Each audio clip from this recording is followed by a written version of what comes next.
మరి తండ్రికి మించిన తనయుడిలాగా ఒకరోజు నేను వారింటికి వెళ్ళినప్పుడు ఆయనే నన్ను పిలిచి, అన్న నువ్వు పోటీ చేయాలి అని అంటే నేను ఆయన వెనక చూసి నవ్వితే ఆయన వాటేసుకొని, నువ్వు నవ్వటం ఇవ్వటం చేయబాక,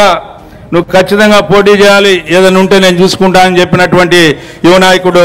లోకేష్ బాబు గారు. ఆ రోజు నుంచి ఈ ప్రస్థానం 6 నెలల నుంచి జరుగుతూ ఉంది, ఈ ఎన్నికల ప్రస్థానం. ఈ 6 నెలల నుంచి కూడా ఆ తర్వాత పెద్దలు మన జాతీయ పార్టీ అధ్యక్షులు ఈనాటి ముఖ్యమంత్రి చంద్రబాబు నాయుడు గారు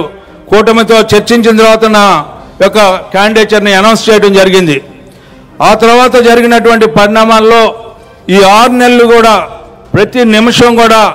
ఏ రకంగా ఎన్నికలను జరపాలి, ఎట్లా జరపాలి, ఏ విధంగా జరిపితే బాగుంటుందని చెప్పి ఎప్పటికప్పుడు ఆయన ఇన్ఛార్జీలని వేయటమే కాకుండా ఆ ఇన్ఛార్జీలని ఏ రకంగా